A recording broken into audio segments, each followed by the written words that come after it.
Hello साथियों, तो कैसे आप लोग साथियों। आशा करते हैं आप सभी की पढ़ाई लिखाई मस्त जबरदस्त जिंदाबाद चल रही है। दोस्तों आज जो हम लोग पढ़ने जा रहे हैं, ये हम लोग पढ़ रहे हैं घटना चक्र पढ़ रहे हैं, हिस्ट्री का घटना चक्र पढ़ रहे हैं। हिस्ट्री घटना चक्र हम लोग मध्यकालीन भारत इतिहास से स्टार्ट किए हैं। मध्यकालीन भारत इतिहास से इससे पहले हम लोगों ने मुस्लिम आक्रमण, भारत में मुस्लिम आक्रमण को देखे थे। आज का जो टॉपिक है वो है दिल्ली सल्तनत। दिल्ली सल्तनत का आज हम आप लोगों को पूरा एकदम घटना चक्र, जितने भी क्वेश्चन है वो सभी को पढ़ेंगे और सभी को डिस्कशन करेंगे। आपसे बस यही एक उम्मीद है कि आप इसका थ्योरी पहले से पढ़ के आएंगे, यहाँ ओनली आपका क्वेश्चन डिस्कशन होगा। क्योंकि ऐसे अगर वीडियो बनाएंगे तो बहुत ज़्यादा लंबा वीडियो बन जाएगा, इसलिए यहाँ पे ओनली क्वेश्चन डिस्कशन करेंगे। थोड़ा थोड़ा जो थ्योरी होगा उसको जरूर बताते जाएंगे। चलिए हम लोग बताते हैं दिल्ली सल्तनत। दिल्ली सल्तनत जो शुरुआत होती है 1206 से लेके 1526 साल 1526 ईस्वी तक होती है। कब से होती है? 1206 से लेके 1526 ईस्वी तक दिल्ली सल्तनत काल रहता है। इस काल में जानते हैं 5 गो वंश ने शासन किया था। जानते हैं कौन वंश ने? 5 वंश ने इसमें शासन किया था। पहला था गुलाम वंश, दूसरा था खिलजी वंश, तीसरा था तुगलक वंश, चौथा था सैयद वंश एवं पांचवा था लोदी वंश। इस पांचों वंश को याद करने का ट्रिक है। जानते हैं क्या ट्रिक है? गुलाब खिले तो सुगंध लो। क्या ट्रिक है? गुलाब खिले तो सुगंध लो। ठीक है, गुलाब से हो गया गुलाम वंश, खिले से हो गया खिलजी वंश, तो से हो गया तुगलक तुगलक वंश हो गया, और सांस से हो गया आपका कहते हैं सैयद वंश, और लो से हो गया आपका लोधी वंश। ये जो है ना 5 वंश होता है। इन्होंने लगभग 300 वर्षों तक इन्होंने शासन किया था। 320 वर्षों तक साथियों शासन किया। किसने? दिल्ली सल्तनत ने। दिल्ली सल्तनत में पांचों वंश ने 320 वर्षों तक शासन किया था। ठीक है, कब कहाँ से कहाँ था दिल्ली सल्तनत था? 1206 से लेके 1206 से लेके 1526 साल तक। ठीक है, और इसमें से गुलाम वंश का जो शासन, अब देखो पहला इसमें कौन आता है? गुलाम वंश। गुलाम वंश कहाँ से कहाँ तक? 1206 से 1290 तक गुलाम वंश रहा। खिलजी वंश रहा 1290 से 1320 तक। तुगलक वंश हुआ 1320 से लेकर 1414 ईस्वी तक। सैयद वंश रहा 1414 ईस्वी से लेकर 1451 ईस्वी तक। और 1451 से 1526 ईस्वी तक कौन? लोधी वंश रहा। ठीक है, लोधी वंश रहा। ठीक है, चलिए हम लोग बारी बारी से देखते हैं क्वेश्चन को। ठीक है, गुलाम वंश, ये सब का थ्योरी आप लोग थ्योरी पहले से पढ़ के आएंगे, यहाँ वाली क्वेश्चन डिस्कशन होगा। देखिए गुलाम वंश का जो अथी हुआ, बैठक हुआ, स्थापना हुआ, किसने किया? गुलाम वंश जब मोहम्मद गौरी ने लास्ट बार यहाँ से, मोहम्मद गौरी जब हमारे भारत में लास्ट बार में जब यहाँ को जीत लिया ना, यहाँ पे जीतने के बाद जब चंदावर का युद्ध जीतने के बाद क्या कहते हैं जयचंद को हरा दिया, तो वो यहाँ से चला गया। यहाँ से जाने के बाद यहाँ का जो अथी था, यहाँ का जो राज पढ़ दिया, वह ऐबक को दे दिया। ऐबक को, ऐबक उसका गुलाम था। देखिए मोहम्मद गौरी का 4 गुलाम था। आप लोगों को बताए थे मोहम्मद गौरी कितना गुलाम था, तो भैया 4 गुलाम था। 4 गुलाम कौन कौन था? कुतुबुद्दीन ऐबक था, यालदोस था, कुवाचा था, और क्या कहते हैं बख्तियार खिलजी था। ठीक ना, ये 4 गो जो इसका गुलाम थे, चारों गुलाम में से उन्होंने ऐबक को दे दिया। ऐबक को क्यों दिया? क्योंकि ऐबक क्या किया था, मोहम्मद गौरी के पुत्री से, उसके बेटी से शादी कर लिया था। ठीक ना, इसलिए उसको ये संभालने के लिए यहाँ का दीवान दिया था। ठीक है, उसके बाद मोहम्मद गौरी अपना वहीं पर अफगानिस्तान अपना चले गए। ठीक है ना, अफगानिस्तान चले गए। ठीक है, और वहीं से वो देख देख शासन करने लगे। भैया ऐबक को दे दिया। ऐबक को अगर दे दिया तो उसका और भी 4 गो 3 गो जो गुलाम था, उनको मन में जलन होने लगा, बोलने लगा साला इसको मिल गया, हम लोग को नहीं मिला, काहे नहीं मिला। ठीक है, तो ऐसे ऐबक को मिला। चलिए आप ऐबक के बारे में जानते हैं भैया। ऐबक, ऐबक जो है ना 1206 से लेकर 1290 ईस्वी तक इन्होंने गुलाम वंश की स्थापना किया। ठीक है, गुलाम वंश का वास्तविक संस्थापक नहीं मानते। ये इन्होंने कहा कि भैया हम वास्तविक संस्थापक नहीं कर मानते है। यह दिल्ली का प्रथम मुस्लिम शासक था। दिल्ली का बोलेगा प्रथम मुस्लिम शासक कौन था? तो ऐबक था। कौन था भैया? ऐबक था। ठीक है, ऐबक को दिल्ली का पहला तुर्क शासक भी माना जाता है। ऐबक को दिल्ली का पहला तुर्क शासक भी माना जाता है। दिल्ली का गवर्नर था। देखिए दिल्ली सुल्तान पद संभालने से पहले यह ऐबक क्या था? दिल्ली का गवर्नर था। इन्होंने सुल्तान की उपाधि धारण नहीं की थी। इन्होंने सुल्तान की उपाधि धारण नहीं की थी, बल्कि मलिक या सिपाहकलार की उपाधि धारण की थी। इन्हें हातिम कहा जाता है। इन्हें क्या कहते हैं? ये गरीबों के प्रति दया पर दया दृष्टि दिखाता था, इसलिए इन्हें हातिम कहा गया। ये लाखों में दान करते थे, इसलिए इन्हें लाख बख्श कहा गया था। ठीक है, ये कुरान एकदम पूरा कुरान पढ़ लिया था, उसे याद कर लिया था, इसे कुरान खान कहा गया। समझे? इसके दरबार में मिनहाज उस सिराज रहते थे, जिन्होंने तबकात नासरी पुस्तक लिखी थी। अभी हम जो बात कर रहे हैं वो बात कर रहे हैं कुतुबुद्दीन ऐबक के बारे में, जिन्होंने जिनका शासनकाल था 1206 से लेके 1210 तक, मतलब मोलनी 4 साल तक का ऐसा शासन था। 1206 से 1210 तक कुतुबुद्दीन ऐबक का। ठीक है, तो आगे आगे बढ़ते हैं। इसके दरबार में हसन निजामी भी रहते थे, जिन्होंने ताउल नासरी नामक पुस्तक लिखी थी। ऐबक ने अजमेर विजय के बाद, उन्होंने ऐबक ने किया अजमेर विजय के बाद इन्होंने 2.5 दिन का झोपड़ा का निर्माण कराया था। 2.5 दिन का झोपड़ा एक मस्जिद था। क्या था? एक मस्जिद था। ये अजमेर विजय के बाद उन्होंने 2.5 दिन का झोपड़ा नामक एक मस्जिद बनाया था। ठीक ना, ये किसी संस्कृत विद्यालय का संस्थान पे बनाया गया था, ये जो भी वो अलग मैटर है। कुतुबुद्दीन इस्लाम मस्जिद बनवाई गई। ऐबक ने दिल्ली में क्या कुबतुल इस्लाम मस्जिद भी बनवाया था इन्होंने। कहते हैं ऐबक ने ही दिल्ली में कुबतुल इस्लाम मस्जिद भी बनाया था, ठीक है। ऐबक के गुरु का क्या नाम था? ऐबक के गुरु का नाम था बख्तियार काकी। क्या नाम था गुरु? बख्तियार काकी था। ऐबक के गुरु का नाम क्या था? बख्तियार काकी था। क्या नाम था? बख्तियार काकी था। ऐबक के गुरु का नाम बख्तियार काकी था। बख्तियार काकी के ही ऐबक के बख्तियार काकी के याद में उन्होंने ऐबक द्वारा बनवाया गया था। देखिए, बख्तियार काकी के याद में ही उन्होंने, उसका गुरु कौन था? बख्तियार काकी था। बख्तियार काकी का याद में इन्होंने क्या कुतुब मीनार बनवाया था। कुतुब मीनार का इन्होंने बनवाया था, समझे। और कुतुब मीनार को जो है ना, चौथी मंजिल पूरा कंप्लीट किसने किया था? इल्तुतमिश ने कंप्लीट किया। और चौथी मंजिल को किसने गया? तुगलक ने, तुगलक काल में उन्होंने किया था, ठीक है। तो चलिए हम आगे बढ़ते हैं। उसके बाद देख लेते हैं इसमें, इसका जब मृत्यु हो गया ना 1210 ईस्वी में, चौगाना खेलते हुए घोड़े से गिर गया, उसी टाइम इसका मौत हो गया, ठीक है ना। ऐबक का सहायक कौन था? सेनापति बख्तियार खिलजी था। ऐबक का मकबरा कौन? लाहौर में है। ऐबक का अर्थ क्या था? चंद्रमा का देवता होता है। ये सब ऐबक के बारे में पढ़ लिया। अब ऐबक का हम लोग क्वेश्चन डिस्कशन करते हैं, ठीक है। चलिए, लेट्स स्टार्ट। गुलाम वंश का संस्थापक कौन था? अभी जस्ट बताया आपको, गुलाम वंश का संस्थापक कौन था भैया? तो कुतुबुद्दीन ऐबक था, ठीक है। कुतुबुद्दीन ऐबक, मारिए कुतुबुद्दीन ऐबक। गुलाम वंश का प्रथम शासक कौन था? गुलाम वंश का प्रथम शासक कौन था? कुतुबुद्दीन ऐबक था, ठीक है ना। दिल्ली सल्तनत का कौन सा सुल्तान लाख बख्श के नाम से जाना था? तब या कुतुबुद्दीन ऐबक को लाख बख्श के नाम जानते थे। क्यों जानते थे? क्योंकि ये लाखों में दान करते थे, इसलिए। चलिए आगे बढ़ते हैं हम लोग। ढाई दिन का झोपड़ा क्या क्या क्या है? ढाई दिन का झोपड़ा क्या है? जस्ट बताए थे भैया, ये अजमेर से जब विजय प्राप्त करके आए थे तो वह उन्होंने ढाई दिन का झोपड़ा के एक मस्जिद बनवाया था, या एक मस्जिद था, ठीक है। कुवत उल इस्लाम मस्जिद या ढाई दिन का झोपड़ा क्रमशः स्थित है, बताइए कहाँ पे? अजमेर में है, दिल्ली में अजमेर में स्थित है, अजमेर में, ठीक है। कुवत उल इस्लाम मस्जिद या ढाई दिन का झोपड़ा भी इसे कहते हैं। आपको क्वेश्चन ये भी आ जाएगा, कुवत उल इस्लाम मस्जिद का कहाँ पे है? अजमेर में है, ठीक है। आगे बढ़िए। निम्नलिखित में से किसने प्रसिद्ध कुतुब मीनार के निर्माण में योगदान नहीं दिया था? देखिए, कुतुब मीनार के योगदान नहीं दिया था। देखिए, योगदान किसने किसने दिया? कुतुबुद्दीन ऐबक ने भैया, बख्तियार काके की याद में उन्होंने कुतुब मीनार बनाया, शुरुआत किया। उसके बाद इल्तुतमिश ने क्या, उसको पूरा बना दिया, कंप्लीट कर दिया। फिर शाह तुगलक ने इस काल में क्या होता, चौथी मंजिल जो है ना ढह गई थी, उसका क्षतिपूर्ति किया, ऊपर से पांचवी मंजिल भी बना दिया। लेकिन ये गयासुद्दीन तुगलक जो है ना, ये कोई कहा इसमें हस्तक्षेप नहीं किया था, ठीक है। ये कोई हस्तक्षेप नहीं किया था। चलिए हम आगे देखते हैं। नेक्स्ट आता है, कुतुब मीनार किसके द्वारा पूरा किया गया था? कुतुब मीनार बताइए किसके द्वारा? इल्तुतमिश के द्वारा पूरा कर दिया गया था। कुतुबुद्दीन ऐबक की राजधानी कहाँ थी? कुतुबुद्दीन ऐबक की राजधानी कहाँ थी? लाहौर थी। ऐबक की राजधानी कहाँ थी? लाहौर थी। सुल्तान कुतुबुद्दीन ऐबक की मृत्यु कैसे हुई थी? अभी तो बताया, उसकी मृत्यु 1210 ईस्वी में क्या चौगाना खेलते हुए घोड़े से गिरकर मृत्यु हो गई थी। तो ये डी नंबर उसका आंसर हो गया। नेक्स्ट आया, निम्नलिखित में से किसने दिल्ली सल्तनत की राजधानी के रूप में स्थापित किया था? ना, निम्नलिखित में कौन ऐसा शासक था जिन्होंने दिल्ली को राजधानी के रूप में शासन किया? तो वह इल्तुतमिश था। कौन था साथियों? इल्तुतमिश। अब इल्तुतमिश के बारे में भी आपको बता देते हैं, आइए। आइए आपको इल्तुतमिश के बारे में बताते हैं, ठीक है। इल्तुतमिश, इल्तुतमिश क्या था? इन्होंने शमसी वंश का स्थापना किया था। इल्तुतमिश ने शासन किया 1211 से लेकर 1236 ईस्वी तक इन्होंने शासन किया। ये जो 1200, क्योंकि देखिए 1210 में ऐबक का मृत्यु हो गया। ऐबक की मृत्यु के बाद उसमें आराम शाह आया, समझिए। अगला शासक कौन आया? आराम शाह, ठीक है। आराम शाह, आराम शाह 1210 से लेकर 1211 के बीच में शासन किया था। ये ऐबक का उत्तराधिकारी का था, किंतु अयोग्य था, योग्य नहीं था, ठीक है। 1212 में इल्तुतमिश ने इसे हटाकर खुद शासक बन गया, इसलिए 1211 से लेकर 1236 ईस्वी तक इसका क्या कहते हैं, इसका शासनकाल माना जाता है। इल्तुतमिश जो है 1211 ईस्वी में गद्दी पर बैठा था। इसका बचपन का नाम क्या? अल्तमश था, ठीक है। इसका पूरा नाम शमसुद्दीन इल्तुतमिश था। क्या नाम था इसका साथियों? इल्तुतमिश का शमसुद्दीन इल्तुतमिश था, ठीक है ना। इसके पिता का नाम इलम खां था, इसे इलबरी तुर्क भी कहा जाता है। 1215 ईस्वी में तराइन का तृतीय युद्ध में इन्हें याल्दोज को पराजित किया था।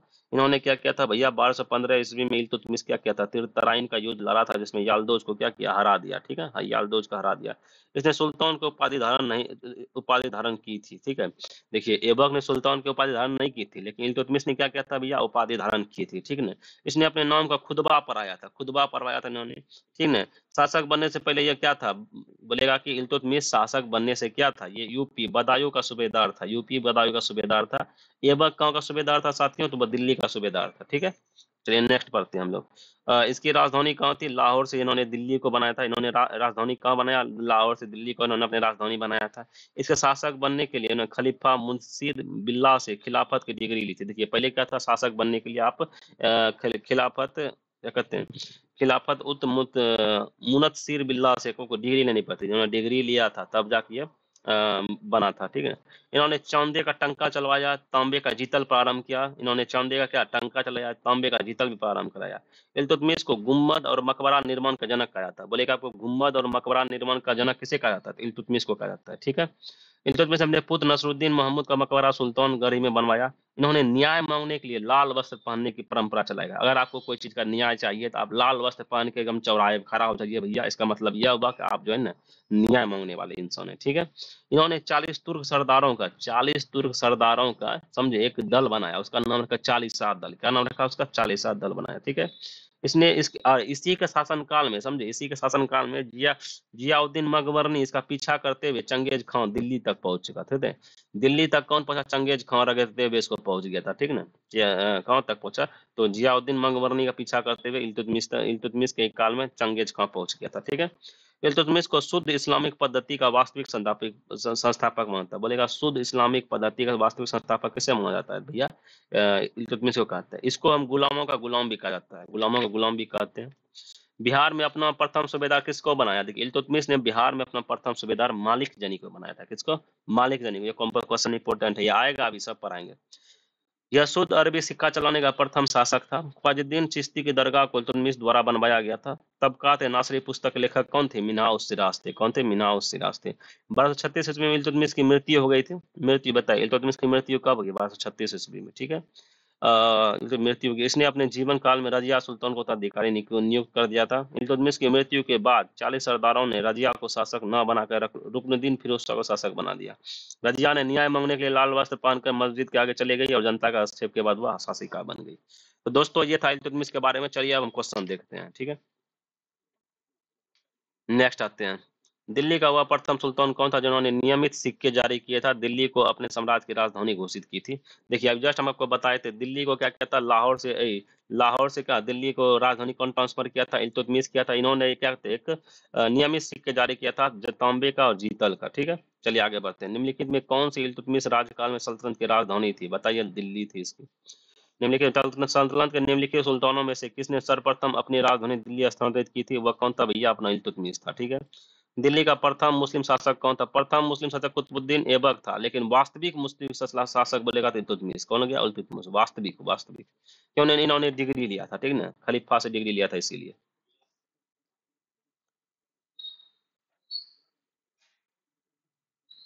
चलिए, मुस्लिम शासक जिसका साम्राज्य दारुल उल सलाम का एक भाग माना जाता था, बताइए। दारुल उल सलाम का एक भाग माना जाता था कौन, इल्तुतमिश। इल्तुतमिश किसका भाग माना जाता था, दारुल उल इस्लाम का भाग माना जाता था, ठीक है। क्योंकि इन्होंने खिलाफत की डिग्री लिया, बगदाद के खलीफा से क्या किया था, इन्होंने खिलाफत की डिग्री लिया था, खिल्लत की प्रदान की थी। वहाँ बगदाद के जो खलीफा थे उनसे क्या क्या डिग्री लिया था भैया, एकदम राजा का, ठीक है। इसलिए इसको इल्तुतमिश दारुल उल इस्लाम का एक भाग माना जाता था इल्तुतमिश को, ठीक है। गुलामों का गुलाम किसे कहा गया, जस्ट बता दे, गुलामों का गुलाम किसे, इल्तुतमिश को कहा गया था, ठीक है।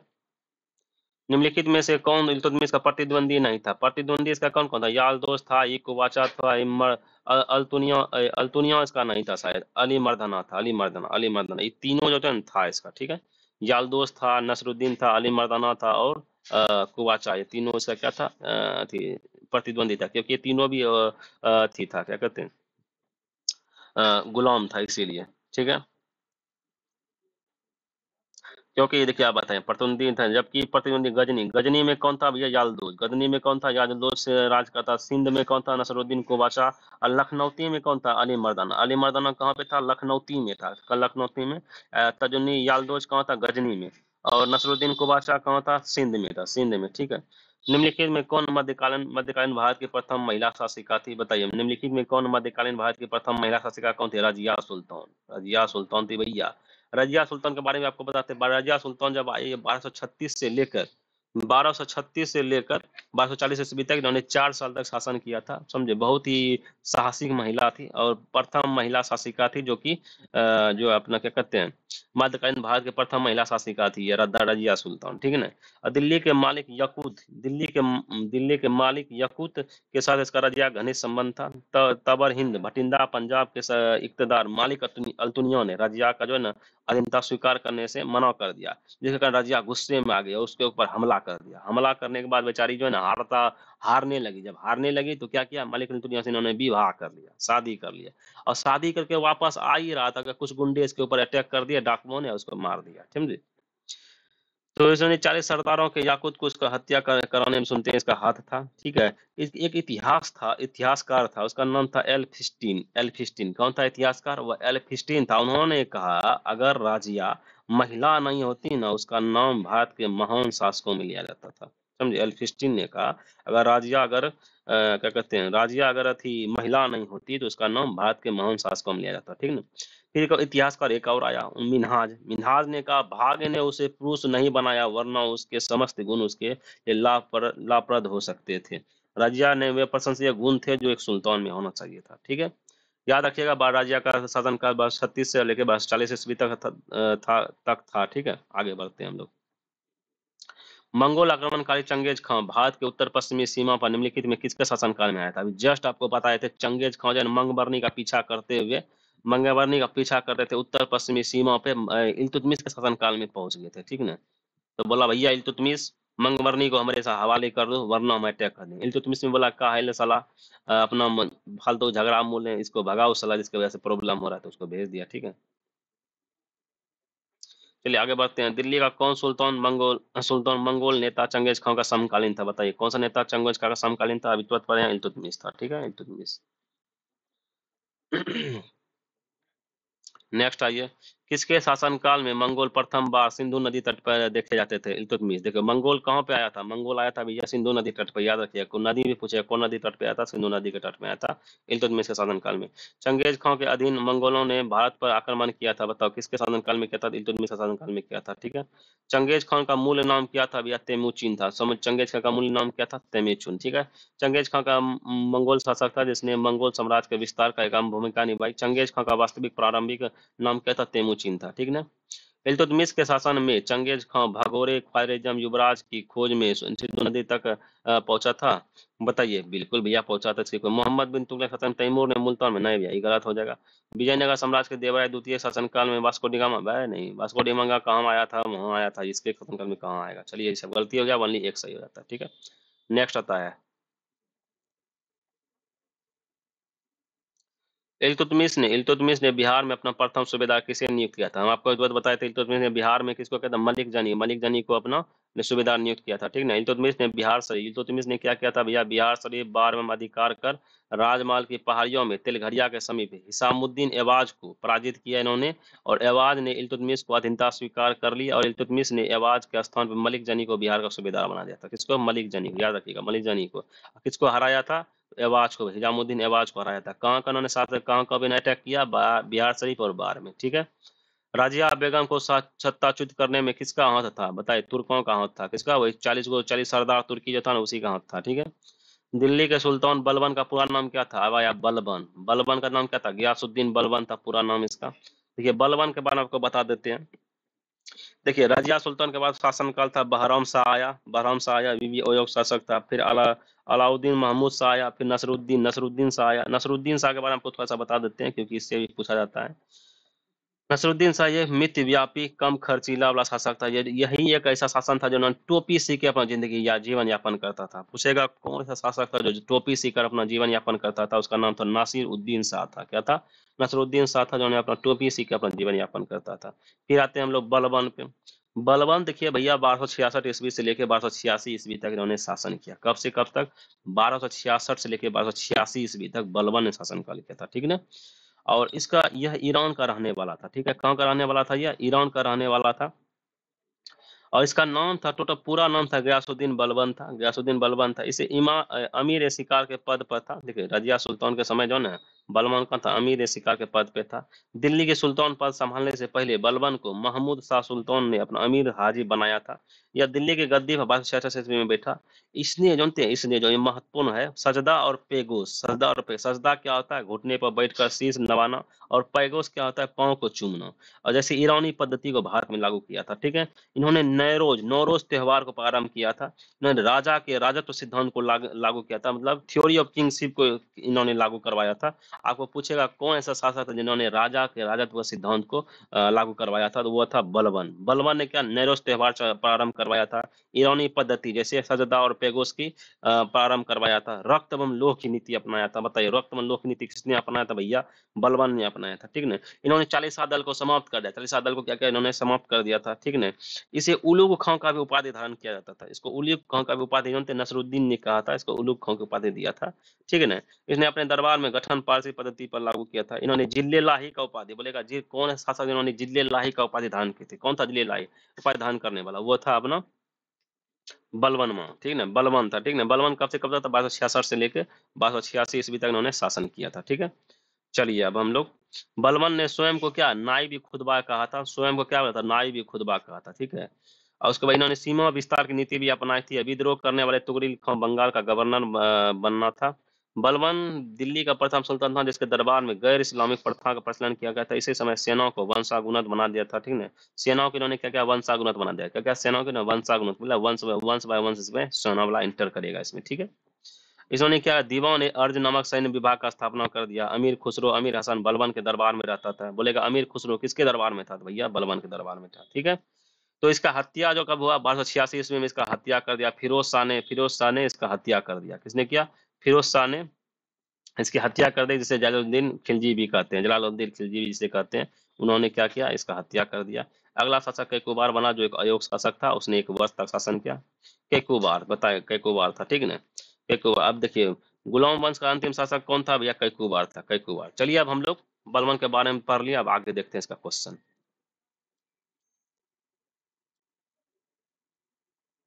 बोलेगा दिल्ली के किस सुल्तान के विषय में कहा गया कि उसने रक्त एवं लोह की नीति अपनाई थी, बताएं फटाक से, रक्त एवं लोह भी बलबन ने अपनाया था, ठीक है।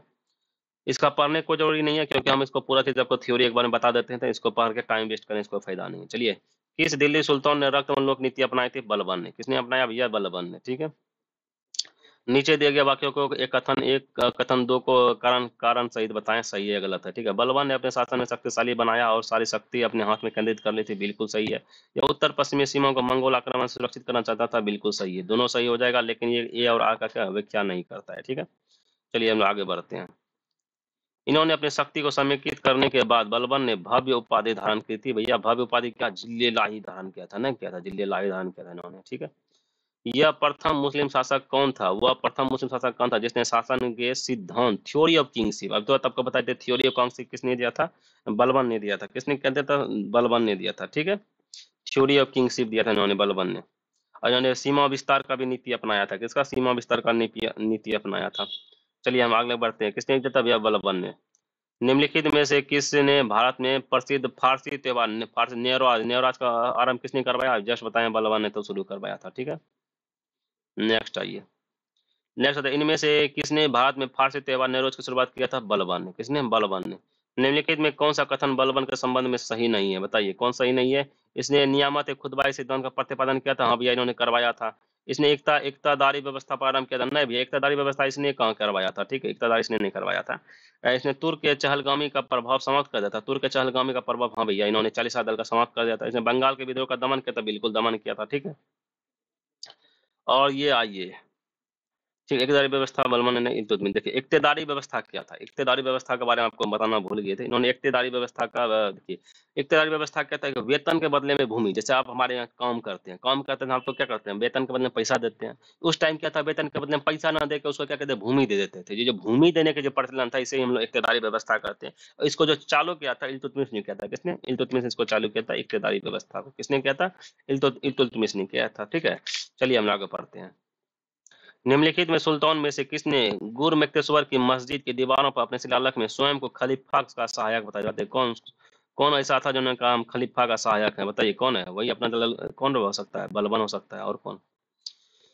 तुगरिल खान ने किसके शासनकाल के दौरान विद्रोह किया था, बताइए तुगरिल खान ने किसके शासनकाल में विद्रोह किया था, बलबन के शासनकाल में, ठीक है। तुगरिल खान ने बलबन के काल में विद्रोह किया था। जब विद्रोह बंगाल के अमीन खान की नियुक्ति के विरोध में हुआ था, ठीक है। कालांतर में बलबन ने बंगाल विद्रोह में डरा कर तुगरिल खान को भगा दिया था, ठीक ना। तुगरिल खान कहाँ पे, बंगाल से अपना इसका विरोध किया था। चलिए अब आते हैं हम लोग कौन, खिलजी वंश में, ठीक है। खिलजी वंश, थोड़ा खिलजी वंश के बारे में आपको थोड़ा ज्ञान दे दें थोड़ा सा। खिलजी वंश क्या होता है? इसका जो शासनकाल चला खिलजी वंश 1290 से लेकर 1320 तक चला। कब तक भैया? 1290 से लेकर 1320 ईस्वी तक चला। खिलजी वंश का जो संस्थापक था उसका नाम था जलालुद्दीन फिरोज खिलजी था। कौन था? जलालुद्दीन फिरोज खिलजी था। कौन था भैया? जलालुद्दीन फिरोज फिरोज खिलजी था। ठीक है। हुँ। तो इन्होंने जनता की इच्छाओं के अनुरूप ही शासन किया। वह एक उदारवादी शासक थे। इन्होंने दक्षिण भारत की विजय के लिए अपने भतीजा अलाउद्दीन खिलजी को भेजा, ठीक न? अलाउद्दीन खिलजी ने दक्षिण भारत पे जाके जीता, वहाँ पे खूब ज़्यादा धन लूटा और धन लूटने के बाद जब वापस आया, तो ज इसको जलालुद्दीन इससे ऊपर हिसाब माँगने लगे। जैसे हिसाब माँगे, इन्होंने जलालुद्दीन को क्या किया? हत्या कर दिया। उसके बाद क्या? खुद अपने आप को राजा घोषित किया, ठीक है? जलालुद्दीन ने मंगोलों को परास्त किया। जलालुद्दीन ने ही मंगोल को परास्त परास्त किया था। बोलेगा वैसा कौन शासक था जिन्होंने मंगोल को परास्त किया था? जलालुद्दीन ने, ठीक है। फिर उसके बाद अलाउद्दीन खिलजी अपना शासनकाल शुरू किया 1296 से लेकर 1316 ईस्वी तक। इसके बचपन का नाम अली और गुरसाब था अलाउद्दीन खिलजी का। इसका राज्याभिषेक बलबन के लाल महल में हुआ था। बलबन के लाल महल में इसका अभिषेक हुआ। इसने सिकंदर के भांति ही विश्व विजय का अभियान चलाया था। बोलेगा वह कौन शासक शासक था जिन्होंने से सिकंदर के भांति ही विश्व विजय का अभियान चलाया था? वह था अलाउद्दीन खिलजी। इसे द्वितीय सिकंदर या सिकंदर ए सानी कहते हैं, ठीक है। इसे खलीफा के पद को मान्यता दिया, ठीक है। इन्होंने खलीफा के पद को भी मान्यता दिया। इल्तुतमिश ने भी दिया था, सबने दिया। यह एक धर्म चलाना चाहता था जिसका नाम था उलेमा, ठीक है ना? उलेमा, सॉरी उलेमा विद्वान के कहने पे यह निर्णय बदल दिया। इन्होंने पहले एक धर्म चलाने का निर्णय लिया, भैया एक नया धर्म बनाएंगे, समझे? अभी था हिंदू धर्म, मुस्लिम धर्म, एक नया धर्म चालू किया। लेकिन उलेमा विद्वान था, उन्होंने कहा भैया ऐसा काम ना करो, तुम तो बर्बाद हो जाओगे। उन्होंने बोला ठीक है यार, हटाओ इसको, हटा दे, कैंसिल कर दिया। इन्होंने कुतुब मीनार के प्रतिद्वंदी, देखिए कुतुब मीनार के प्रतिद्वंदी में इन्होंने एक मीनार बनाया, उसका नाम था अलाई मीनार। बोलेगा अलाई मीनार किन्होंने बनाया? तो भैया इन्होंने बनाया, अलाउद्दीन खिलजी ने। अलाई मीनार किन्होंने बनाया? अलाउद्दीन खिलजी ने बनाया, ठीक है। कुतुबुल इस्लाम मस्जिद के प्रवेश द्वार के रूप में अलाई दरवाजा का भी नाम, अलाई दरवाजा गेट भी किसने बनाया? भैया कुतुब मीनार ने, एक क्या कहते हैं, अलाउद्दीन खिलजी ने बनाया। अलाउद्दीन खिलजी ने क्या बनाया भैया? अलाई अलाई दरवाजा बनाया, अलाई मीनार बनाया, ठीक है। उसके बाद इन्होंने, देखिए एक मेन चीज है, इन्होंने मूल्य नियंत्रण के लिए बाजार प्रणाली को लाया। इन्होंने मूल्य नियंत्रण करने के लिए बाजार प्रणाली की व्यवस्था को लाया था। ये इसके लिए बहुत ही फेमस। इन्होंने घोड़ा दागने की प्रथा चलाई। घोड़ा दागने की प्रथा किसने चलाई? भैया अलाउद्दीन खिलजी ने चलाया। मूल्य नियंत्रण, बाजार मूल्य नियंत्रण व्यवस्था कौन लाया? तो भैया अलाउद्दीन खिलजी ने लाया। इन्होंने अस्थायी गुप्तचर की व्यवस्था की थी। अलाउद्दीन खिलजी ने क्या किया भैया? अस्थायी गुप्तचर की व्यवस्था की। दान में दी गई भूमि को उन्होंने खालसा भूमि करने लगा। मद्यपान को उन्होंने प्रतिबंध लगा दिया, ठीक है। इसके 4 प्रमुख कर थे: जजिया कर थे, जकात कर थे, खराज कर था एवं खुम्स कर था। जजिया कर तो भैया गैर मुसलमान वाले जो थे वो सभी को लिया जाता था। जकात कर क्या? मुसलमानों के आय पर लिया जाता था कर। खराज कर क्या? मुसलमानों के भूमि पर किया जाता था कर, ठीक है। उसके बाद आया दीवान। दीवान खारिज कौन था? सैन्य विभाग था, ठीक है ना। दीवान इंसाफ कौन था? शाही आदेश का पालन करवाना। पत्राचार विभाग था इसके यहाँ, विभाग जो था खलजी का विभाग था। दीवान हजारत विरासत में वजीर पीएम कहा जाता था, ठीक है। चलिए ये सब था इसका। अब एक अलाउद्दीन खिलजी को सैन्य अभियान हुआ था, वो जो है ना सर्वाधिक सैन्य अभियान जो इसी का, मंगोल ने जो सर्वाधिक सैन्य अभियान किसके ऊपर किया था? अलाउद्दीन खिलजी के ऊपर ही किया था, ठीक है ना, आक्रमण किया था। इन्होंने व्यापार के लिए समुद्री मार्ग पर भी ध्यान दिया। व्यापार के लिए समुद्री मार्ग पर अलाउद्दीन खिलजी में ध्यान दिया था, ठीक है। चलिए हम लोग आगे देखते जाते हैं, बाकी मिलते जाते हैं, बता क्वेश्चन को डिस्कशन कर देते हैं, जो जो मिलेगा आपको हम पढ़ते जाएंगे, ठीक है ना। चलिए आगे बढ़ते हैं। ये कौन सा सुल्तान नया धर्म चलाना चाहता था किंतु उलेमा लोगों के विरोध किया? तो बताइए कौन था? तो अभी जस्ट आपको पढ़ा था, अलाउद्दीन खिलजी था, ठीक है। दिल्ली के किस सुल्तान ने सिकंदर सानी को मनोपाधि धारण किया था? है ना, सिकंदर की तरह इन्हें विजय अभियान चलाया था। कौन था भैया? अलाउद्दीन खिलजी था। कौन था? अलाउद्दीन खिलजी। चलिए अब लोग नेक्स्ट चलते हैं। जब उसने राजत्व किंगशिप प्राप्त किया तो वह शरीयत के नियम और आदर्शों को पूर्णतः स्वतंत्र था। बर्नी ने यह कथन किसके लिए कहा था? यह बात इसके क्या कहते हैं, अलाउद्दीन खिलजी के लिए कहा था, ठीक है। अलाउद्दीन खिलजी के प्रसिद्ध सेनापति किसी मंगोलों के लिए विरुद्ध लड़ते हुए मृत्यु हो गई थी? वो कौन था भैया? ये अपना जफर खां था। जफर खां क्या मंगोल से लड़ते हुए मृत्यु हो गया। ये अलाउद्दीन का प्रसिद्ध सेनापति कौन था भैया? जफर खां था। मंगोल के विरुद्ध लड़ता हुआ मारा गया, जो अपने समय का श्रेष्ठ और साहसी सेनापति था। जफर खां के शौर्य एवं भारतीय सेना की दृढ़ता से मंगोल अत्यधिक प्रभावित थे। रानी पद्मावती का नाम अलाउद्दीन की चित्तौड़ विजय से जोड़ा जाता था। इनके पति का नाम क्या था? देखिए रानी पद्मावती था, इसके ऊपर मूवी भी बना है, पद्मावत मूवी बना है। ये जो चित्तौड़गढ़ की रानी थी जो बहुत ही खूबसूरत थी, इसका दिल जो है ना, क्या कहते हैं इसका, अलाउद्दीन खिलजी का दिल उसके ऊपर आ गया, इसलिए उसके ऊपर इन्होंने हमला कर दिया। उसका पति का नाम राणा रतन सिंह जी था, ठीक है ना। तो पद्मनी की कहानी का आधार 1540 ईस्वी में मलिक मोहम्मद जायसी द्वारा लिखित काव्य पुस्तक पद्मावत है। इसके अनुसार पद्मनी चित्तौड़ के राजा रतन सिंह की अत्यंत अत्यंत सुंदर और विदुषी पत्नी थी। अमीर खुसरो ने सुलेमान और रानी सेबा के प्रेम प्रसंग का उल्लेख अपने ग्रंथों में किया है। सुलेमान और रानी सैबा के प्रेम प्रसंग का उल्लेख अपने ग्रंथों में किया था। इसने अपने संकेतों से अलाउद्दीन की समता सुलेमान से तथा पद्मनी की तुलना सैबा से की थी। ठीक है, संभवतः इसी के आधार पर मौन का मालिक मोहम्मद जायसी ने पद्मावत की रचना और राजा रतन सिंह ने के रानी पद्मावती की कहानी लिख बनी गई थी। ठीक है, चलिए अब लोग हम लोग पढ़ते हैं। हजार दिनार के नाम से किसे जाना जाता था भैया? मलिक कफूर को जाना जाता था। मलिक कफूर को 1000 दिनार के नाम जाना था क्योंकि इसको 1000 रुपया में खरीद के लाया था। ठीक है, ये ये था। ठीक है, मलिक कफूर को 1000 दिनार के नाम से जाना जाता था। ठीक है, इसे अलाउद्दीन खिलजी ने अपने गुजरात गुजरात विजय के दौरान प्राप्त किया था। समझे, बोलेगा कि मलिक कफूर को कब प्राप्त किया था? गुजरात विजय के दौरान प्राप्त किया था। ठीक है, अलाउद्दीन के दक्षिण अभियान धन प्राप्ति के लिए अभियान थे। हाँ भैया बिल्कुल थे। या दक्षिण राज्यों को कब्जे में करना था नहीं, कब्जाओं नहीं करता था, लेकिन सिर्फ नहीं जो धन के लिए इसका था। ठीक है, एक केवल इसका ये सही हो जाएगा। ठीक है, आगे चलते हैं हम लोग। अलाउद्दीन खिलजी के आक्रमण के समय देवगिरी का शासक कौन था भैया? अलाउद्दीन खिलजी के आक्रमण के समय देवगिरी का शासन कौन था? रामचंद्र देव था। कौन था? रामचंद्र देव था। आइए पढ़ लेते थे इसका। अलाउद्दीन के आक्रमण के समय देवगिरी का शासक कौन था? रामचंद्र देव था। 1296 ईस्वी में देवगिरी के शासक रामचंद्र देव ने अलाउद्दीन के सफल आक्रमण को बाध्य होकर उसे प्रतिवर्ष एली एलिसपुर को की आय भेजने का वादा किया था, परंतु 1305 ईस्वी तक 1306 ईस्वी में उसने उसका कर दिल्ली नहीं भेजा, जिसका अंत 1307 ईस्वी में अलाउद्दीन ने मलिक कफूर के नेतृत्व में एक सेना देवगिरी पर आक्रमण करने के लिए भेजी। राजा रामचंद्र युद्ध में पराजित हुआ और उसने आत्मसमर्पण कर दिया। ठीक है, चलिए हम लोग आगे बढ़ते हैं। रणथंबोर, रणथंबोर यह था क्या? सुनने की सूचियों को नीचे इसको सम्मिलित करना है। रणथंबोर रणथंबोर का कौन था शासक? कौन था भैया? हमीर देव था। रणथंबोर का कौन था? हमीर देव था। ठीक है, चित्तौड़गढ़ का तभी तो बताया आपको राणा रतन सिंह थे। राणा रतन सिंह थे। देवगिरी का जस्ट हमको बताया रामचंद्र जी थे। देवगिरी कौन था? रामचंद्र जी थे। और गुजरात का कौन बताया? कर्णदेव हो गया। ठीक है, कर्णदेव। ये एक को याद रहेगा ना तो ये मार दीजिएगा। चलिए आगे बढ़िए। ठीक है, रणथंबोर का हमीर देव गया। चित्तौड़ का राणा रतन सिंह, देवगिरी का राजा राजा रामचंद्र जी हो गया। गुजरात का कौन? कर्णदेव हो गया। ठीक है, अलाउद्दीन खिलजी के निम्नलिखित विजय के कालानुसार समझा था। अलाउद्दीन खिलजी ने सबसे पहले किसको किसको जीता उसको दे। सबसे पहले उन्होंने क्या किसको जीता जानते हैं? गुजरात को जीता था इन्होंने। गुजरात गुजरात को एक नंबर पे रखिए। गुजरात को जीता। उसके बाद इन्होंने क्या किया? रणथंबोर को जीता। गुजरात के बाद क्या? रणथंबोर को जीता इन्होंने, 2 नंबर पे रखी है। उसके बाद इन्होंने चित्तौड़ को जीता। चित्तौड़ को 3 नंबर पे रखिए। उसके बाद क्या? वारंगल को लास्ट में जीता, कितना? 4 नंबर पे। ठीक है, कौन पहले? गुजरात। गुजरात पहले पहले कौन जीता? गुजरात, रणथंबोर, चित्तौड़, उसके बाद क्या? वारंगल। वारंगल। ठीक है, आगे बढ़िए। ये देखिए, ये जो मानचित्र में ये ऐसे करके है बताया गया कि ये मानचित्र में निर्दिष्ट मार्ग का अनुसरण करने वाले सैन्य अभियान किसने किया था? बताइए, ये जो मार्ग का सैन्य अभियान किसने किया था? तो वो था मलिक कफूर था। देखिए, मलिक कफूर दिल्ली से चला था। ठीक है, यहाँ से सैन्य अभियान करते हुए जितने भी शासक आसपास के तो सबको जीतते हुए पूरा दक्षिण तक पूरा जीत लिया था। ठीक है, मलिक कफूर ने। मानचित्र में निर्देशित मार्ग का अनुसरण सल्तनत सल्तनत काल में अलाउद्दीन खिलजी के सेनापति मलिक कफूर, जिसे हजारी दिनार के नाम से जाना जाता था, उन्होंने अपने दक्षिण विजय के दौरान यह किया था। ठीक है, किस सुल्तान के काल में खालिसा भूमि अधिक पैमाने से विकसित हुई थी? बताइए, किस सुल्तान के काल में खालिसा भूमि अधिक पैमाने में सुल्तान हुआ था? बताइए, किसके काल में? बीर अलाउद्दीन खिलजी के काल में क्या हुआ था? खालिसा भूमि जो है ना बहुत ही अधिक विकसित हुआ था। चलिए इसके बारे में पढ़ लीजिए थोड़ा सा।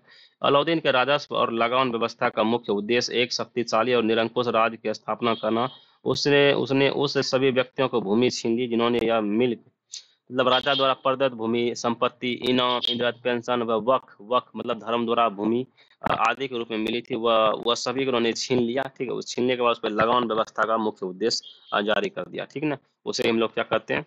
खालिसा भूमि अधिक पैमाने में विकसित हुई थी। ठीक है, किस सुल्तान के बारे में कहा जाता है कि इसने भूमि कर को क्या उत्पादन के 50% तक बढ़ा दिया था? तुमने 50% तक भूमि कर लगा दिया था। वो कौन था भैया? अलाउद्दीन खिलजी ही था। ठीक है, अलाउद्दीन खिलजी क्या क्या भैया? भूमि कर 50% तक बढ़ा दिया था। ठीक है ना।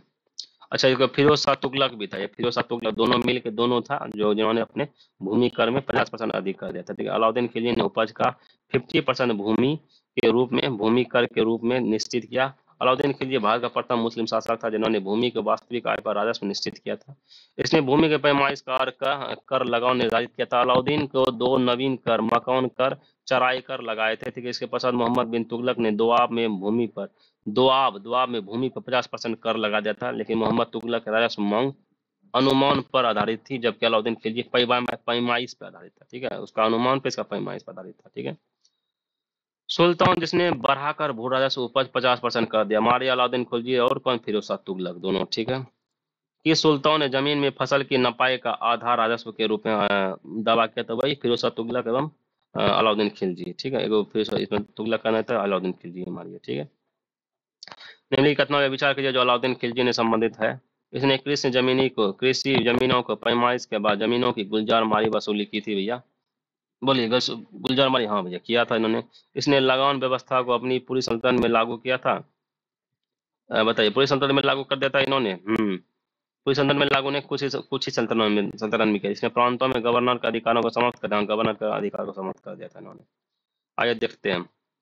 देखो, अलाउद्दीन की लगान व्यवस्था संपूर्ण राज्य में समान रूप से लागू नहीं की जा सकती थी। भूमि की पैमाइश करके किसानों से सरकार कर्मचारियों द्वारा लगान वसूल किए जाने की व्यवस्था दिल्ली और उसके सीमावर्ती क्षेत्रों में ही लागू की गई थी।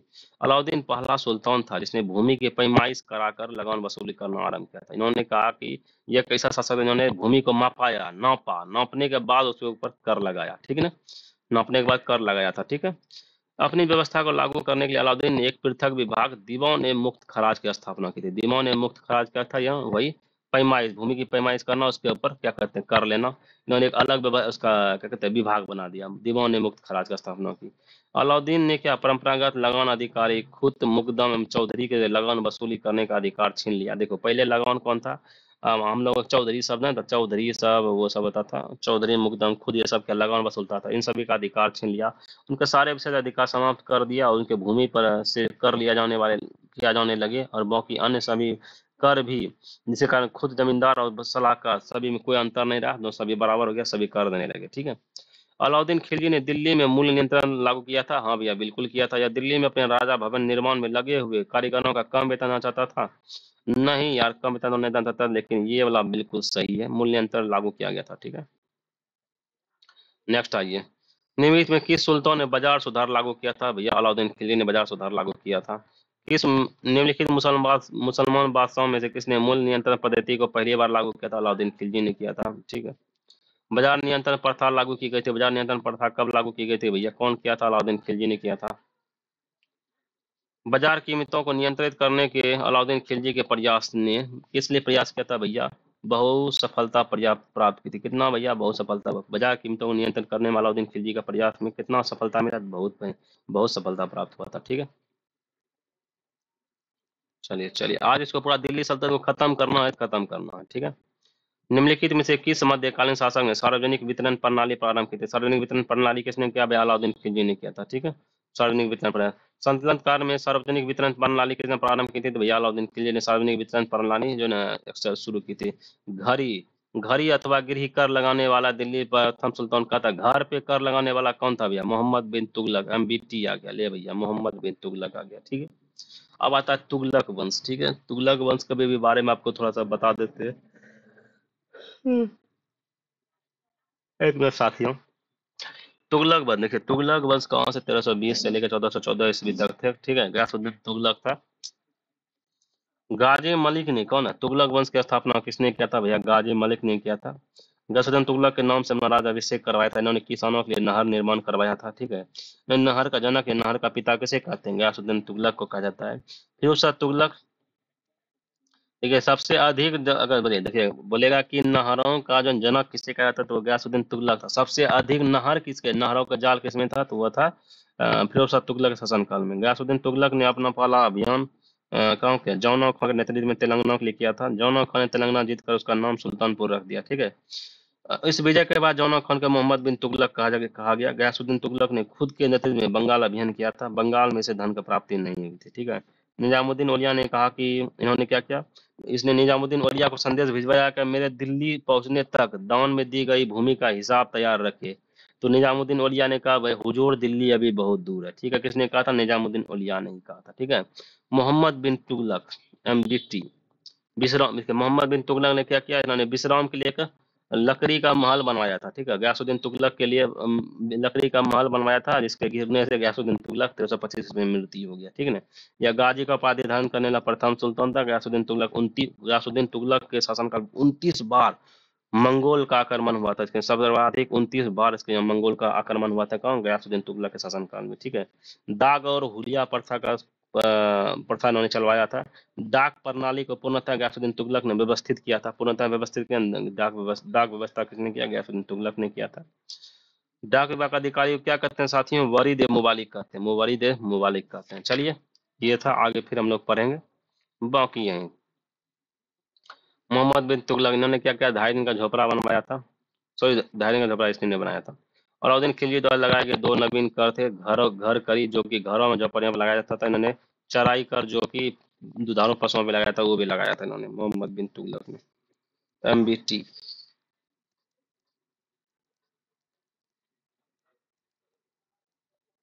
चलिए, 1306 ईस्वी के बाद अलाउद्दीन खिलजी के समय में दिल्ली के सुल्तान था मंगोल के बीच सीमा क्या थी? बताइए, क्या सीमा थी? रावी नदी थी। सिंधु नदी कब आया था? इल्तुतमिश के समय जब मंगोल आया था तो उस टाइम ये सिंधु नदी था।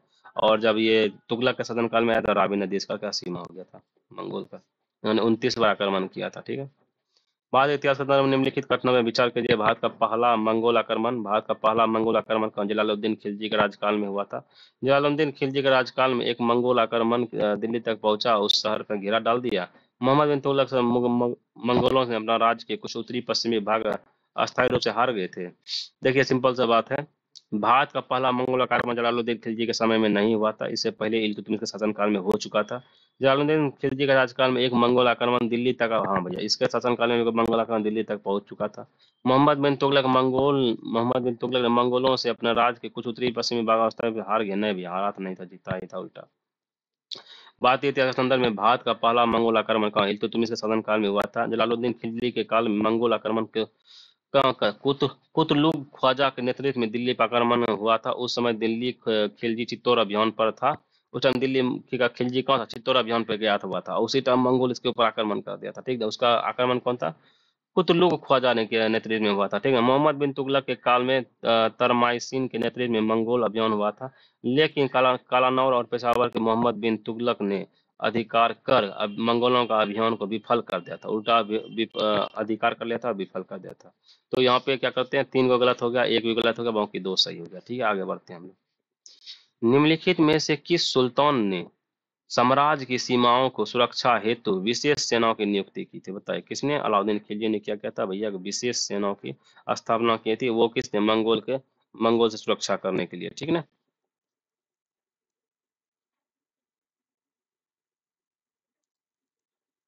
आइए, आइए निम्नलिखित सम्मिलित की देखिए, देवगिरी का रामचंद्र देव में मिला दीजिए, ठीक है। मदुरा, मधु, अच्छा, इसमें कहता है निम्नलिखित में कौन सम्मिलित नहीं है? कौन सम्मिलित नहीं है? अलाउद्दीन खिलजी के दक्षिणी भारत अभियान के समय देवगिरी का शासक रामचंद्र देव था। रामचंद्र की मृत्यु के बाद उनका पुत्र कौन? शंकर देव शासक बना था, मतलब शंकर देव शासक, मतलब सही हो जाएगा ना। क्योंकि रामचंद्र देव जो है ना, किसका? देवगिरी का था, तो वारंगल का तब तो नहीं होगा, ये गलत ही हो जाएगा। शंकर देव का सब बेटा था, तो शंकर देव यहाँ पर हो जाएगा। होयसल का कौन है? वीर बल्लाल था। मधुरा का कौन है? पांड्या था, इसके अनुसार बी गलत हो जाएगा, ठीक है। इनमें से किसने खलीफा की शक्ति का विरोध किया था? बताइए, खलीफा की शक्ति का विरोध किया था। इल्तुतमिश ने तो सपोर्ट किया था, अलाउद्दीन खिलजी ने भी सपोर्ट किया था। MBT मोहम्मद बिन तुगलक ने, लेबे ने किया था। बलबन, बलबन बल्लवन मैंने सपोर्ट ही किया था, लेकिन इसका कोई आंसर नहीं होगा अकॉर्डिंग टू, ठीक है। देखिए, किसी भी सुल्तान ने खलीफा की शक्ति का विरोध नहीं किया था। इल्तुतमिश ने खलीफा से मान्यता प्राप्त जरूर की थी, परंतु बंगाल के सुल्तान गयासुद्दीन ने भी इस खलीफा के मान्यता प्राप्त की, जिस पर आक्रमण कर, अच्छा, जैसे आक्रमण कर दिया उसके इल्तुतमिश के ऊपर, तो इसके गयासुद्दीन के ऊपर, तो इसलिए एक तरह से कहा जाता है कि इल्तुतमिश ने एक तरीके से खलीफा की सत्ता का विरोध किया था, ठीक है। अलाउद्दीन खिलजी, बलबन, मोहम्मद बिन तुगलक सभी व्यापारिक रूप से स्वतंत्र शासक थे, लेकिन किसी ने भी खलीफा की शक्ति का सत्ता का विरोध नहीं किया था। केवल मुबारक खिलजी कौन था जिन्होंने स्वयं खलीफा की उपाधि ली थी, और इस तरह उसने खलीफा की सत्ता का विरोध किया था। कौन था भैया? मुबारक खिलजी था। कौन था? मुबारक खिलजी। दिल्ली सल्तनत के किस शासक ने अपने आप को खलीफा घोषित किया था? जस्ट पर हम लोग, मुबारक खिलजी ने। कौन गया? मुबारक खिलजी ने। उसके बाद 1303 ईस्वी में आता है। 1303 ईस्वी में काकतीय शासकों के सेना में निम्नलिखित में किसने सेना में वारंगल को परास्त किया था? कौन था भैया? तो वो अलाउद्दीन खिलजी थे जिन्होंने वारंगल की सेना को परास्त कर दिया था। ठीक है। आता है तुगलक वंश भैया, गयासुद्दीन तुगलक। अरे तुगलक वंश के बारे में तो कुछ कुछ बताए ही थे। इसमें चलिए आपको हम बताते हैं मोहम्मद बिन तुगलक के बारे में। मोहम्मद बिन तुगलक का नाम क्या था भैया? जौना कौन था इसका वास्तविक नाम? यह गद्दी पर 1325 ईस्वी में बैठा था। ठीक है। इन्होंने 23 भाषाओं का अच्छा जानकार एवं साथ ही ज्योतिष खगोल में गणित तक का भी अच्छा विद्वान था। चलिए क्वेश्चन देखते रहते हैं, जैसे आते जाएगा इसका बारे में डिस्कशन करते जाएंगे। ठीक है।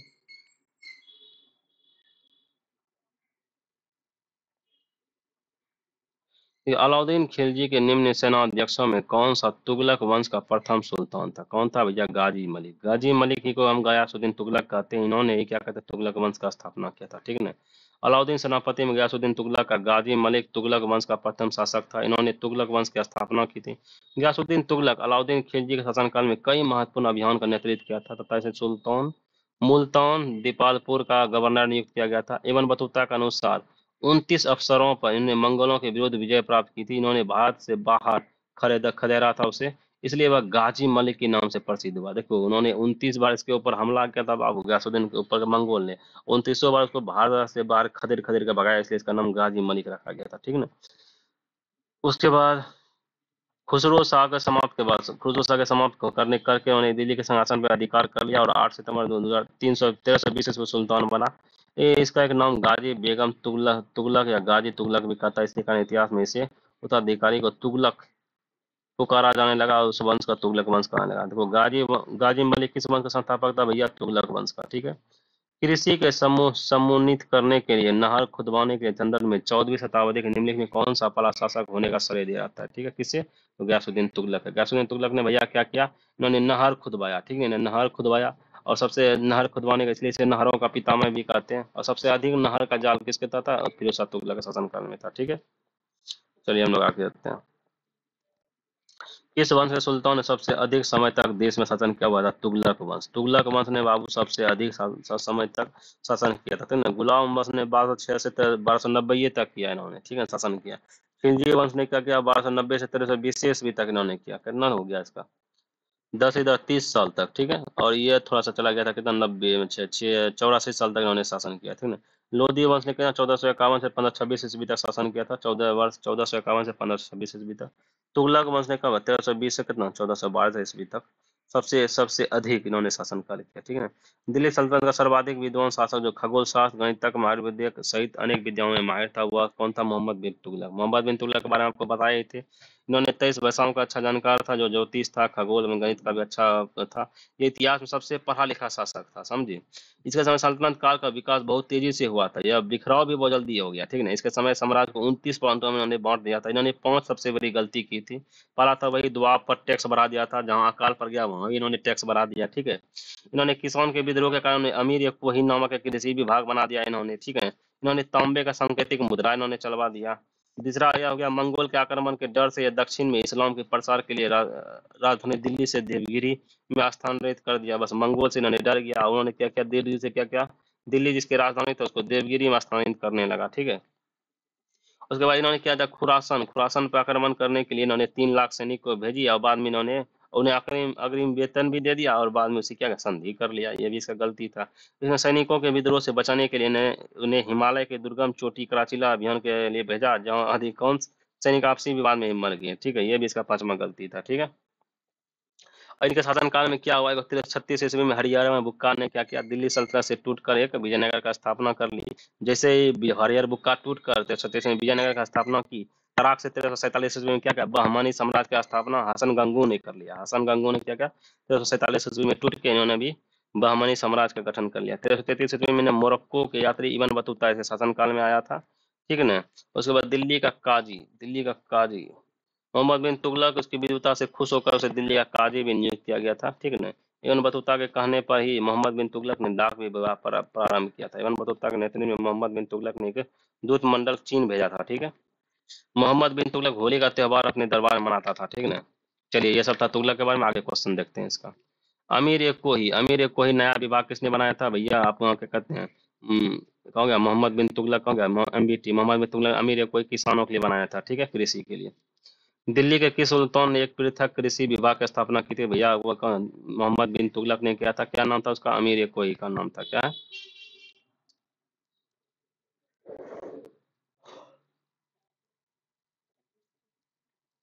निकटता दीवाने कोई किसके? दीवाने कोई किसने किया था भैया? दीवाने कोई किसने किया था भैया? मोहम्मद बिन तुगलक ने किसका स्थापना किया था? मोहम्मद बिन तुगलक ने अपनी राजधानी दिल्ली से कहाँ देवगिरी ले गया था, या दौलताबाद? दौलताबाद, देवगिरी के दौलताबाद ले गया था, वहीं पे इसकी वहीं से आने के कारण इसका मृत्यु हो गया था। ठीक है, दिल्ली से दौलताबाद राजधानी का स्थानांतरण का आदेश किसने दिया था भैया? कहाँ गया? तुगलक, मोहम्मद बिन तुगलक ने दिया था। ठीक ना? किसके डर से? वही मंगोल के डर से दे भाग गया था ये। भारत में सर्वप्रथम सांकेतिक मुद्रा का प्रचलन किसने किया था? इन्होंने ये भैया सांकेतिक मुद्रा का सबसे अधिक प्रचलन किया मोहम्मद बिन तुगलक ने, जो इसकी गलती थी। निम्नलिखित में से कौन पहला सुल्तान था जिसने भारत में सांकेतिक मुद्रा प्रचलन किया था भैया? मोहम्मद बिन तुगलक था जो सांकेतिक मुद्रा चलाया था। फिर मोहम्मद बिन तुगलक ने नया स्वर्ण सिक्का जारी किया जो इबन बतूता दिनार कहलाया गया।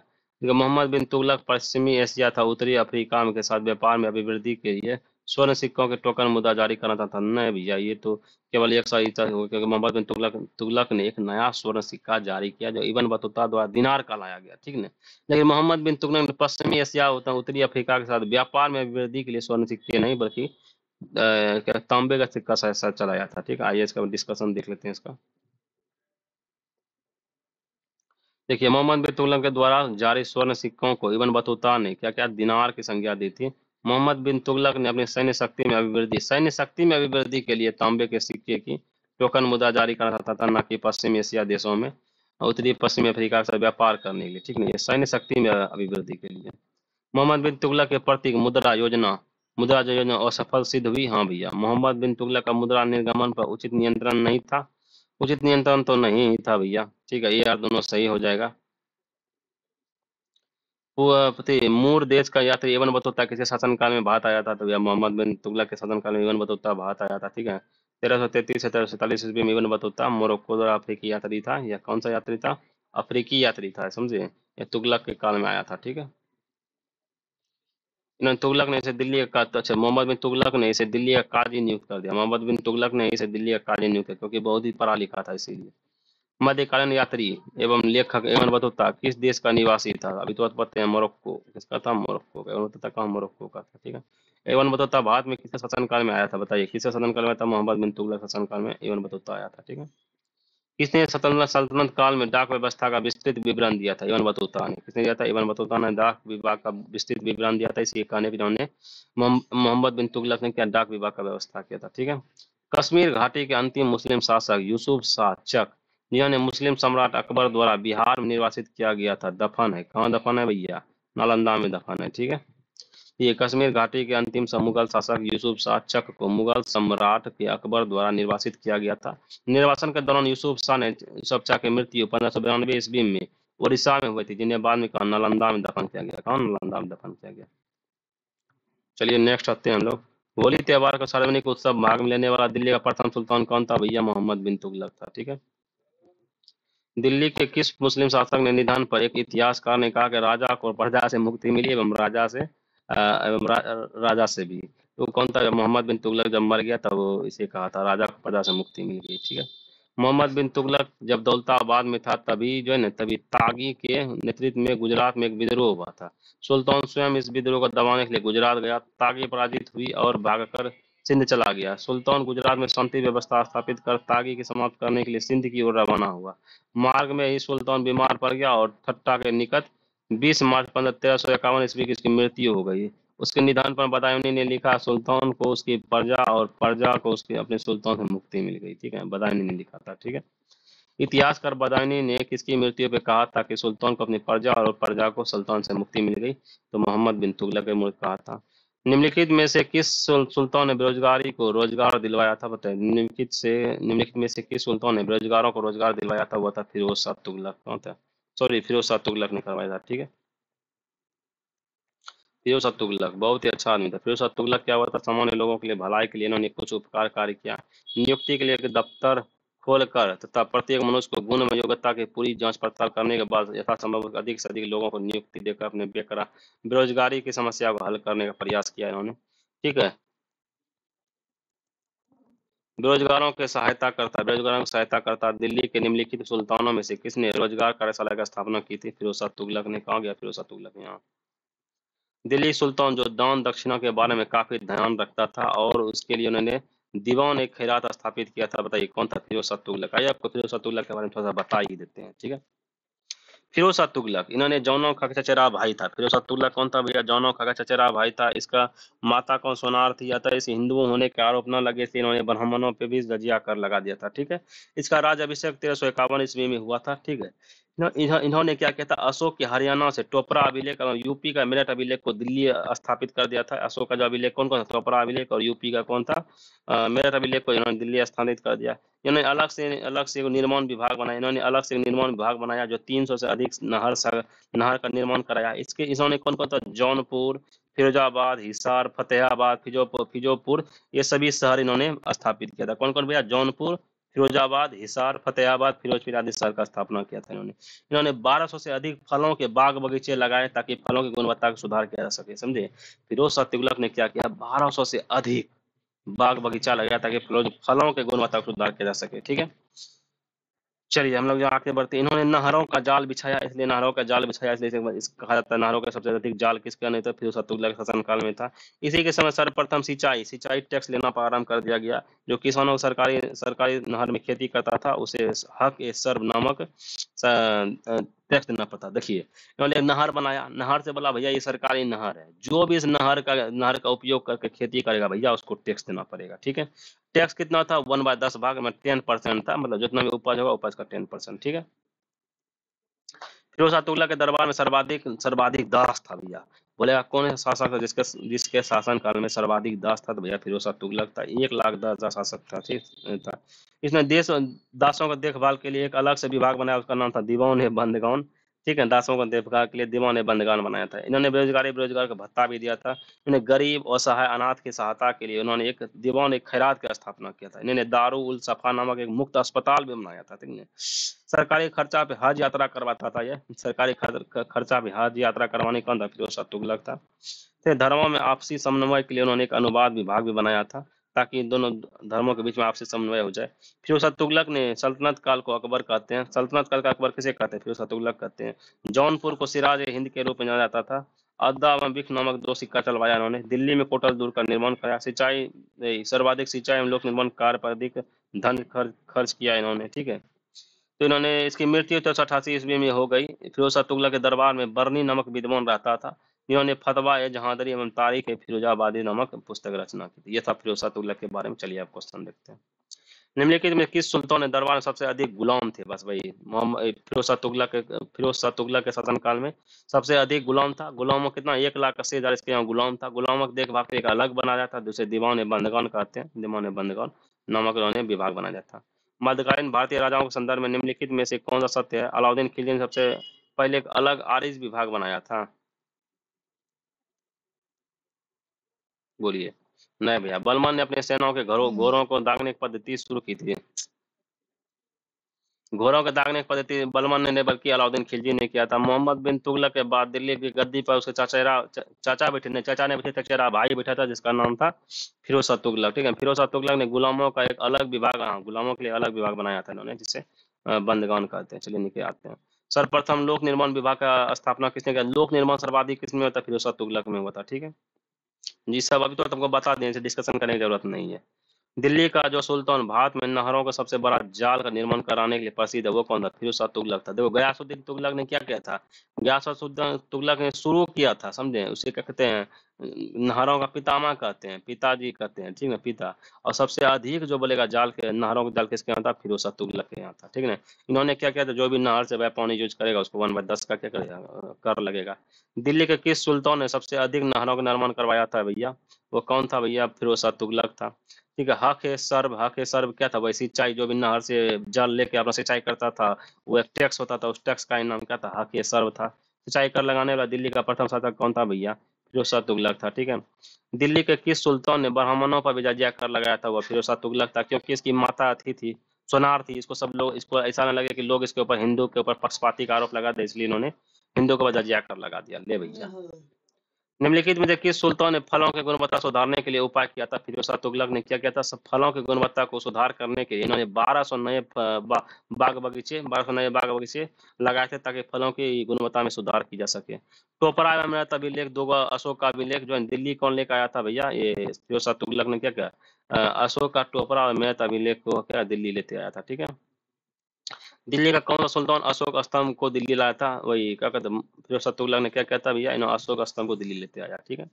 दिल्ली के किस सुल्तान ने इस उद्देश्य से एक अनुवाद विभाग की थी, स्थापना की, जिससे दोनों संप्रदायों के लोगों ने एक दूसरे के बीच विचार को समझ बेहतर हो सके? वो भैया फिरोज शाह तुगलक ही था, ठीक है।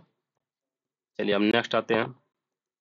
निम्नलिखित में से कौन फिरोज शाह तुगलक के नागरकोट अभियान के दौरान संग्रहित 300 संस्कृत पुस्तकों का अनुवाद किया था? बताइए 300 संस्कृत पुस्तकों का अनुवाद किसने किया था? डी नंबर अजजुद्दीन खान ने किया था, ठीक ना।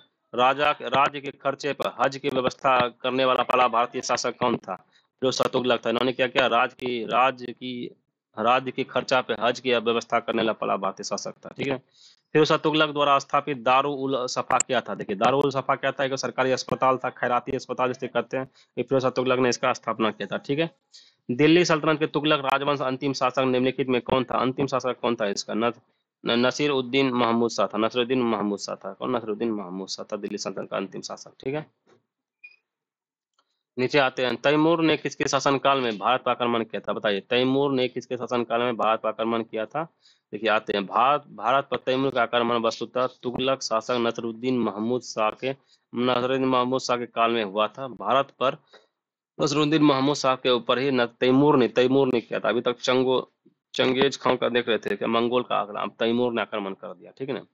तैमूर ने क्या? नसरुद्दीन शाह जो लास्ट था, नसरुद्दीन शाह के ऊपर आक्रमण कर दिया। नसरुद्दीन शाह तैमूर ने स्वयं स्पष्ट किया और उन्होंने उसे एक एक था काफिरों का युद्ध तथा उनका विनाश था, दूसरा था धन प्राप्ति। एक अच्छा चलिए, ये जो तैमूर था, तैमूर का क्या था उद्देश्य? तैमूर ने क्या कहा भैया? एक तो इसका क्या काफिर का युद्ध था, काफिरों का युद्ध, दूसरा था विनाश, और तीसरा बिना काफिर से युद्ध करना, उसका विनाश करना था, दूसरा था धन प्राप्ति करना।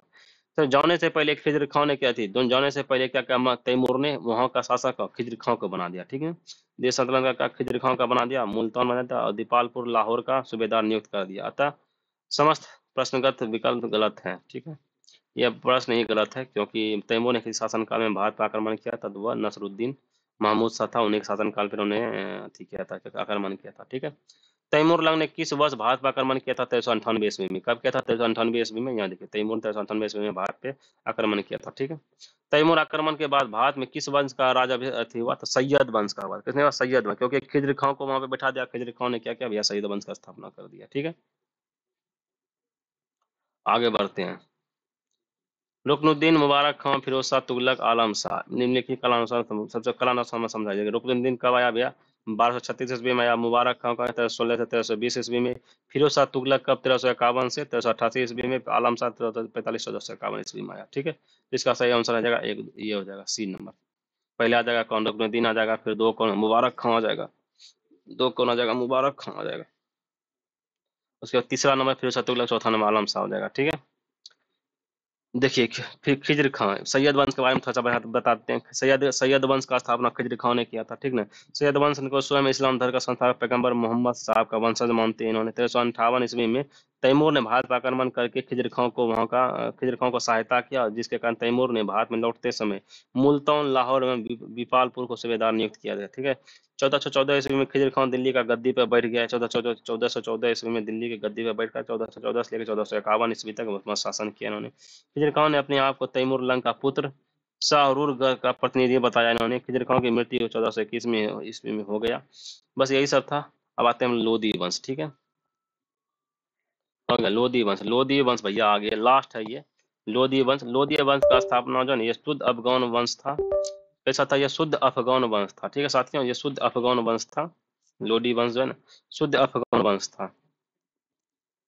कैसा था? शुद्ध अफगान वंश था लोधी वंश। कहाँ गया भैया? एक मिनट क्या, थोड़ा सा हिल गया, टेक्निकल इशू हो रहा है।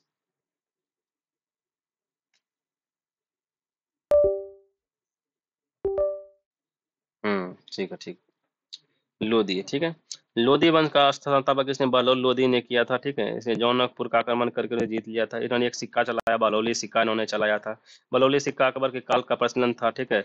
इन्होंने बहलोल लोधी अपने सरदारों को मकसद अली कहकर पुकारता था। बहलोल लोधी ने ग्वालियर का शासक रायकर्ण को 1487 ईस्वी में पराजित किया, यह उसका अंतिम अभियान था।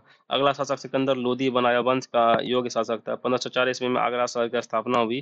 1506 ईस्वी में राजधानी बनाई। इन्होंने 1504 ईस्वी में आगरा का स्थापना किया, 1506 ईस्वी में वहां पे वो राजधानी बना दिया था, ठीक है।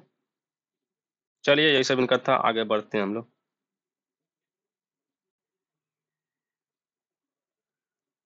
इन्होंने दो को युद्ध इसके शासनकाल में 1518 ईस्वी में किया। खतौली का युद्ध हुआ था, राणा संगा को पराजित इन्होंने किया था। दूसरा युद्ध हुआ था इनका पानीपत का, प्रथम युद्ध जो 1526 ईस्वी में बाबर और इब्राहिम लोदी के बीच में हुआ था। उसके बाद कौन आ गया? इस्लाम काल आ गया। चलिए अब हम लोग क्वेश्चन को देखते हैं इसके ऊपर का। निम्नलिखित में से सल्तनत और शासकों में कौन अफगान मूल के थे? मूल अफगान कौन के कौन थे भैया? लोधी वंश थे, ठीक है ना। दिल्ली दिल्ली सल्तनत में लोधी वंश के शासक अफगान मूल के थे। लोधी वंश का स्थापना बहलोल लोधी ने 1451 ईस्वी में किया था। इस वंश का शासन काल कौन? 1451 1426 ईस्वी तक रहा। अंतिम लोधी शासक कौन? इब्राहिम लोधी था। 1426 ईस्वी में पानीपत की युद्ध में पराजित करके बाबर के मुगल वंश का स्थापना कर लिया, ठीक है। दिल्ली के राजगद्दी पर अफगान शासकों के शासन का निम्नलिखित में से कौन सा कालानुक्रम? सबसे पहले कौन बैठा भैया? बहलोल लोधी कौन बना? फिर सिकंदर शाह बैठा, फिर इब्राहिम लोधी बैठा बना। इब्राहिम लोधी 1526 ईस्वी में बाबर के साथ युद्ध किया, क्या कहते हैं, पानीपत का युद्ध किया, ठीक है। चलिए आगे देखिए, जब मानचित्र देख रहे हैं, यह मानचित्र किस लोधी वंश से संबंधित है और मानचित्र ए में चिन्हित स्थान किस नगर को निरूपित करता है? तो यह हो गया भैया क्या कहते हैं, सिख बहलोल लोधी जौनपुर को स्थापित करता है, ठीक है। चलिए आगे बढ़ते हैं हम लोग। महाराणा संगा ने इब्राहिम लोधी को किस युद्ध में परास्त किया था? वो क्या कहते हैं 1518 ईस्वी में कौन हुआ था भैया? खलौती का खतौली का युद्ध हुआ। खतौली का युद्ध हुआ था कौन? 1518 ईस्वी में खतौली का युद्ध हुआ था, जिसमें महाराणा संगा, राणा संगा और इब्राहिम लोधी के मध्य खतौली का युद्ध हो गया था, ठीक है, खतौली के युद्ध में। निम्नलिखित में से किस सुल्तान ने एक नगर बसाया जहां अब आगरा शहर कहते हैं? वो आगरा शहर का कौन? बहलोल लोधी। सिकंदर लोधी ने क्या कहता है आगरा शहर स्थापित किया था। सिकंदर लोधी ने आगरा शहर 1504 ईस्वी में था और 1506 ईस्वी में वहां का राजधानी बना दिया था, ठीक है। आगे बढ़िए, किस मध्ययुगीन सुल्तान ने आगरा शहर की नींव डालने पर उसे सुल्तान की राजधानी बनाने का श्रेय जाता है? वह कौन गया? सिकंदर लोधी। कहाँ गया सिकंदर लोधी? यहाँ है सिकंदर लोधी। आगरा नगर का स्थापना किस शासक ने किया था भैया? सिकंदर लोधी ने किया था, ठीक है।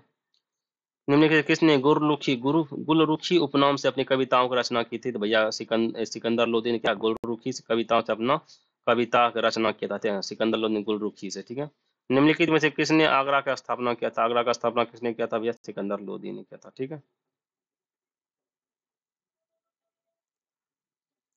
उसके बाद निम्नलिखित सुल्तानों में से कौन अन्य के ऊपर कर समाप्ति करने के लिए जाना जाता है? बताइए अन्य के ऊपर कौन से? सिकंदर लोधी था। कौन था? सिकंदर लोधी, ठीक है। निम्नलिखित वंशों ने किस क्रम में दिल्ली पर शासन किया था और नीचे दिए पूर्व का सही उत्तर चुनिए, बताइए। सबसे पहले कौन आया भैया? आपको इसमें बताए थे, गुलाब खिले तो सांस ले, यहाँ पे फॉर्मूला लगाए, गुलाब खिले तो सांस, गो से गुलाब से गुलाम वंश, खिले से खिलजी वंश, लो से लोधी वंश, सांस से क्या है? सांस से क्या हो गया? गुलाब खिले तो सांस लो, सोचा सैयद वंश, और लो का लो से लोधी वंश, ठीक है। इसका आंसर हो जाएगा, सबसे पहले कौन आ जाएगा? पहले आएगा गुलाम वंश, खिलजी वंश, और उसके बाद गुलाब खिले सांस लो सैयद वंश, फिर लोधी वंश, ठीक है, ऐसे हो जाएगा। इनमें से कौन गुलाम वंश नहीं था? गुलाम वंश में कौन कौन था भैया? गुलाम था, कुतुबुद्दीन ऐबक था, इल्तुतमिश था, और क्या बलबन बलबन भी उसका वंश का था, लेकिन इब्राहिम लोदी नहीं था, ये लोदी वंश का था, ठीक है।